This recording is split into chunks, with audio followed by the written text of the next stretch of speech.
It's not every day you get an NHL coach on the program. Let's go out on the Western Pizza guest hotline. Perfect night for Western Pizza right now. We are joined by former Humboldt Bronco, Saskatoon Blade, Medicine Hat Tiger, Spokane Chief. There's a lot of junior teams in there, Jared, as I look through things. Thanks for making some time today, Coach. Yeah, thank you. Thanks for having me. That list is long because, usually it's either because someone really wants you or because you're no good, and I feel like it's the latter in that category. No, it's always because somebody's looking to upgrade. They need you. I know all too well about that. How many different pairs of pants do you have at the end of the year from different teams? You're in Humboldt, obviously. Big event, BHP Golf Town, big supporters. The Humboldt Broncos Memorial Golf Tournament, hosted by yourself and Brian Munns. The obvious question, how important is it for you to come back and do something like this?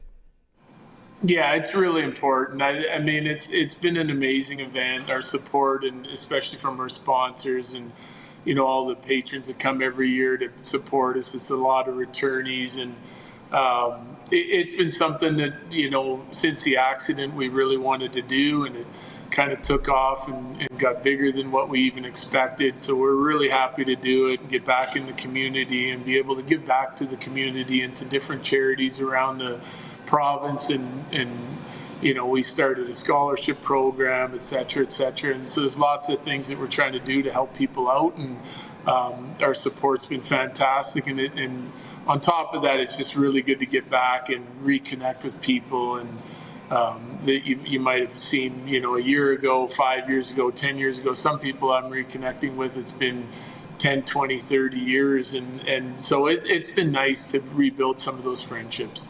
So I understand that your father was your RCMP family, right? So you moved around a bit as a kid. So Sharky, same thing, brother. Same thing. But Humboldt was, let's call Humboldt home. When you go back, Jared, to those days, and you played Broncos, it looks like at a young age.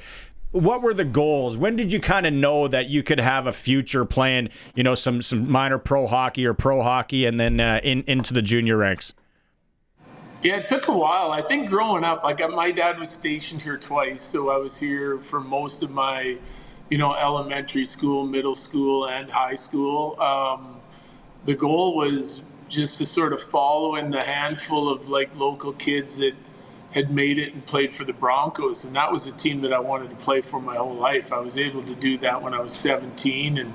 And as you kind of grow and continue to develop, your goals change as they should, and was able to move on to the Western Hockey League. And then you're starting to look like what's next. If you want to continue in hockey, what is that going to look like? So I started in the ECHL and moved on to the American League for a short stint in the old IHL, and that was as high as I could go. So I ended up going back to the ECHL at one point, and then that's where I retired and started my coaching career. So, but I think as a kid, for sure, my goal was I was grew up watching the Blades and some of their successful teams. It was either to play for the Broncos, or if I could go beyond that, it would go play for the Saskatoon Blades. And so I really enjoyed playing for both of those teams, and then ended up moving on from there. And then you just kind of follow the road and see where it takes you and try to play at the highest level I possibly could.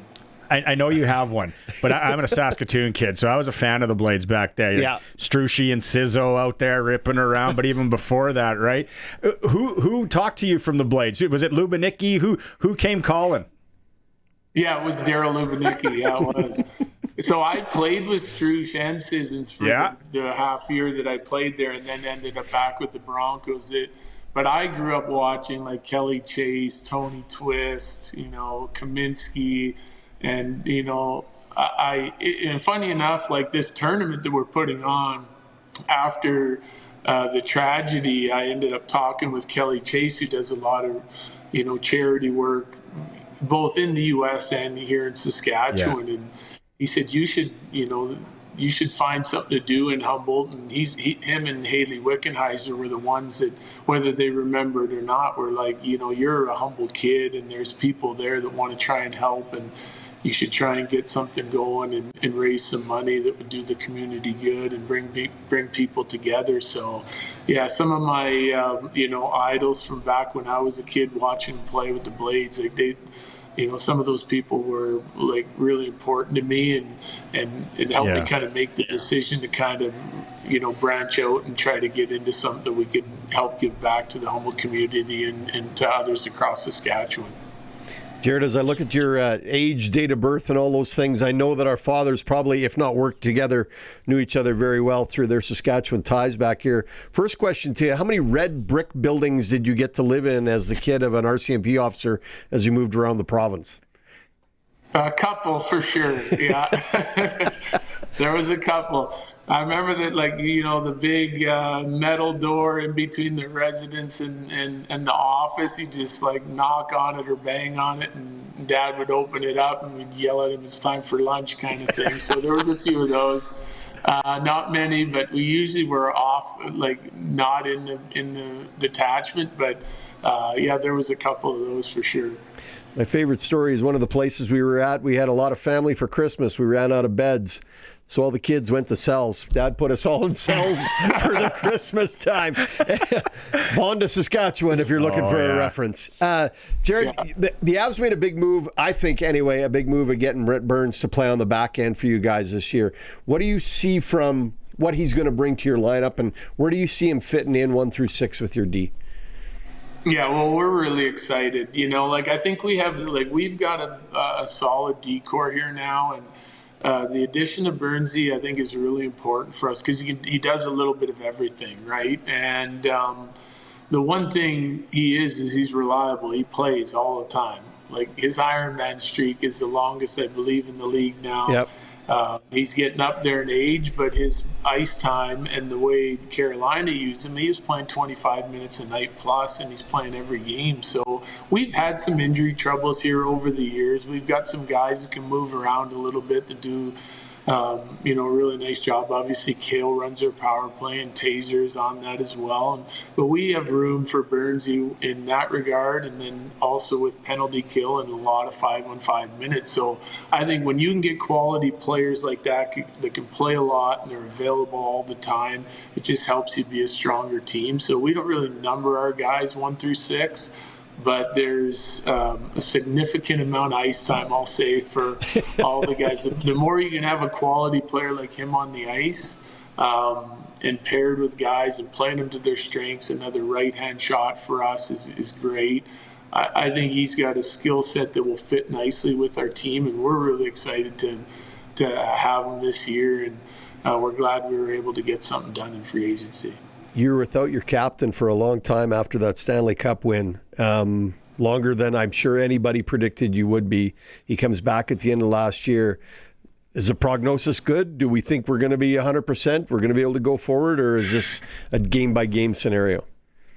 Yeah, no, I think it's good. You never can predict just how the wear and tear of a season's going to affect a player, especially coming off an injury like that. But that was a long road. There was times when I thought, oh, he's going to be back here next month. Things are going good. And 6 months later, they were worse than where you're at the point before that. And it ended up taking 3 years, right? We won in 2022 in June, and he finally got with our team this year in the playoffs and made an immediate impact. I would never bet against Landy. I think that he's feeling good in his training. He thinks he's ready to go for the, long haul of the season. There could be some surprises, but he's feeling healthy. He's feeling good. I was really surprised with sort of the immediate impact that he could make with our team. Yep. Sort of the level of his play. We felt like he was going to be healthy and be able to get through the playoffs. But the level of his play and the impact he made was more than what I thought it would be, quicker than I thought it would be. Another off-season of training. I think it's looking really good for him. And he's such a huge part of our team, not just what he can provide on the ice, but this, the level of leadership and the way he connects with all our players, and he's an extension of the coaching staff. Like, having a guy like him in our room, he just seems to be the guy that calms everything down, keeps you on an even keel, and keeps you focused on the right things. That the intangibles that he brings to our team are going to be really valuable for us. So this is, it's really exciting to get him back, and we saw the impact that he can have in the playoffs, and we feel like that can just continue to grow again now that he's back on a regular basis. So very positive sign for our team, no question. Good to hear. My favorite hockey player of all time is Mike Modano. Second could be Joe Sakic. What is it's hard to when you he seems like he'd be a great guidance counselor at a school. Like, he just had, but he won and he had the fire. What's something about Joe Sakic that people don't know, Jared? Yeah, like he is as advertised. Like, I think he's one of the nicest people in the game of hockey. I think he's a real genuine guy. He's a real understanding guy. He obviously has that sort of competitive fire, like quiet, competitive guy.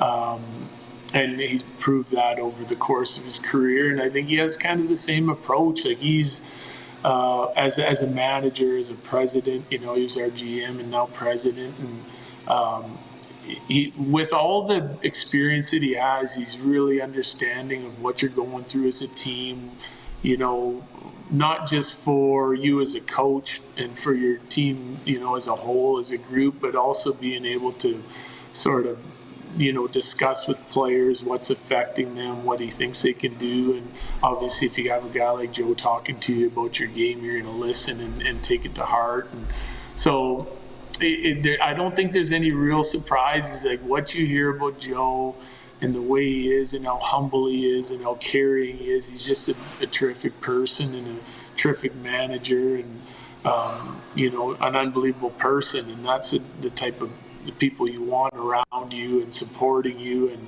encouraging you and giving you a kick in the pants if you need it. It's coming from the right place, and he cares about what you're doing and what the team's doing and everyone involved. So it's a pleasure to be able to work with them. I didn't know him before I went there, and he hired me to do the job. And there's times when, especially after my first year and many times in between now going into year 10, where I think a lot of other managers or presidents, would have made a change in my position, and he showed and trusted me, and it paid off in 2022, and we're hoping to try and repeat a performance like that again here this season. Okay, we've got a couple minutes left because then we got to let you go. When you guys are practicing at the South Suburban Family Sports Center, where my daughter actually played this year, I got two questions. I was sitting there thinking, I wonder if they ever have fun in close practice. Do you ever have Makar and MacKinnon race red line to red line opposite? And who would win? No, that'd be close. Wouldn't it? Even though they're such different skaters, they're both very explosive. I think that race would be close. We've never had them race. We used to do things like that in the minors. Every time there'd be a big disagreement in the locker room, it could be over the dumbest thing, like some movie quote or whatever, who's right. Someone would yell out in the room, "It's a race, it's a race." And you'd schedule the race before practice, and then you have 20 guys that are like calling for this race, so they'd have no choice but to go through it. But we haven't done that, since I've been to the NHL. But there's always a little competitive things like that. But I got to say, they're both elite skaters, and I think that race would be really cool. Okay, so the other question, I got it when I talked to somebody from the Avalanche. I got to ask him this just dumb Barney question I have. Do you guys fly out of that airport across the street from the practice rink? No, I wish we did. Oh, that would be very convenient. No, we go all the way out to DIA. It's a little ride to get out there, but and windy. The travel days when you're trying to practice and then get out of town. My practices are short and sweet. Get them out of there and get the bags packed up, because you got a little bit of a ride there, especially if there's traffic before you get out to get to the next city. Okay, and then last question for you. We always ask this on the podcast that we do too. When you go back to your younger days playing around Saskatchewan, You didn't play in the Communiplex or the Elgar Peterson, which was the Uniplex back then. I think you were even pre that in Humboldt, the old rink. But when you go back, what small town rink was your favorite to play in, not Humboldt? Yeah, I did play in the new rink. Oh, did you? Okay. But there is, when you're in minor hockey in Saskatchewan, I can't remember the names of all those little towns. We basically for years just played tournaments on the weekend. Like, I don't even think we had a league that we played in. We practiced all week and then head to like tournaments around Saskatchewan. But I do remember when it's cold, and I mean really cold. Oh, yeah. If you're going into some of those rinks and you can see daylight in between the barnwood, and you're going in there, and there's birds flying around inside, like some of those rinks, and they'll test your they'll test your will, like it's big time. You're wearing toques underneath your helmets and all that. I don't know how much that happens anymore or what those rinks look like now, but I'm assuming some of them are still standing. There's a few. There's a few. Vonda people from the U.S., when you're explaining it to the players that grew up in all these cities, they don't understand it until you can try and show them some video that you dig up from the archives. Vonda be close to that. Vonda's still cold. Prudhomme's still cold. There's a ton of them. But Jared, I know you got to get going. The golf tournament things are tomorrow and Saturday in Humboldt. Thanks so much for making time. Thanks for doing this, coming back to the province and doing what you do there. Totally appreciate it. Yep. Yeah, thanks for having me on, you guys. I appreciate it. Thanks for spreading the word.